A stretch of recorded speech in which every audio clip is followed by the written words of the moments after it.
Фізично я розвинений, не відчуваю себе в душі ще якимось там зрілим чоловіком. Так що, москалики, ми вас будемо раді зустрічати з такими штучками. Заходьте на чайок. Vladimir Putin was no doubt hoping for a swift victory with his troops storming the capital within days. Against all odds, Ukrainian forces have managed to stall the Russian offensive for now. The battle for Kiev is only just beginning. Well, for more now, let's bring in Gustav Gressel. He's a senior policy fellow at the European Council on Foreign Relations, and he joins us now live from Berlin. Thank you very much for being with us. We could counterattack against Russian incursions into that. They still have strength, they still have mechanized reserves they can use for that endeavor. And that enables them to mount a mobile defense in the area and also in others, and keep the Russians always off guard. And so far it is successful.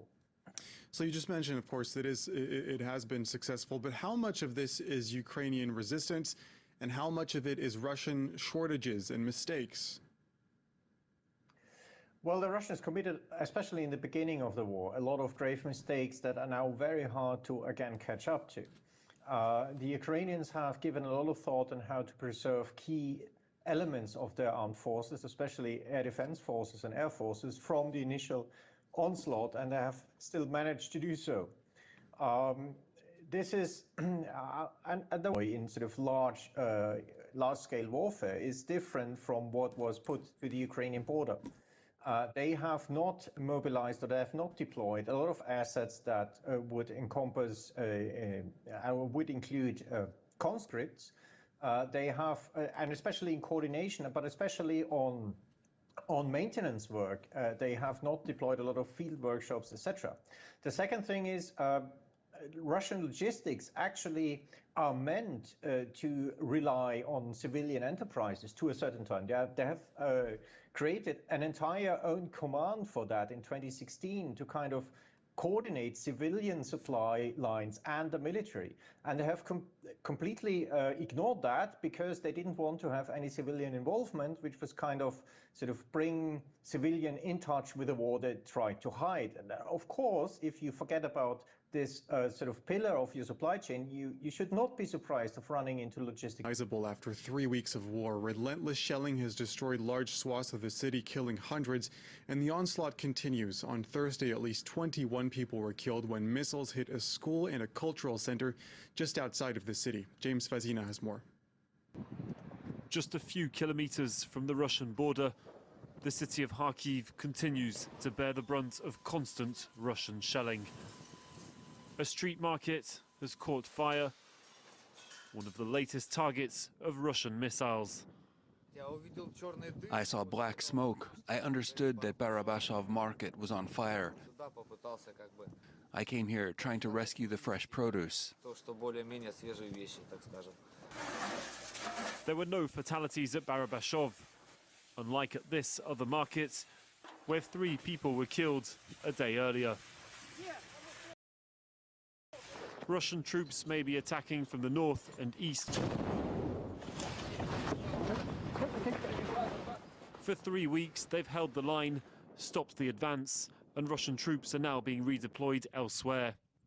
Former Air Force pilot Konstantin came out of retirement to fight for his country. He knows how strategic Kharkiv is for Russia's invasion. This is the first line of defense for the city.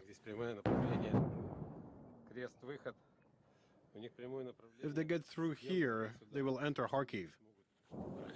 This road takes you from Russia to the very heart of the city.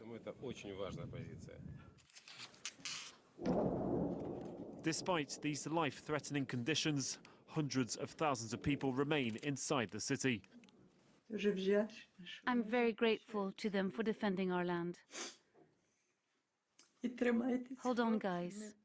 We will always support you.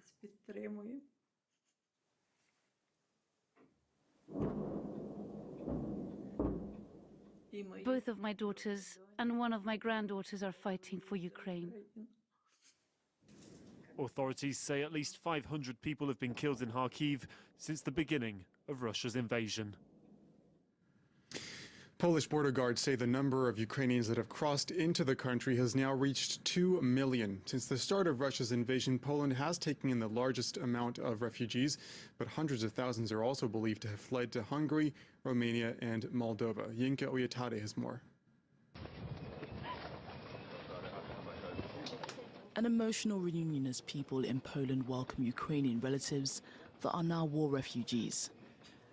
At Medyka, Poland's busiest border crossing, the exodus of refugees coming in is non-stop.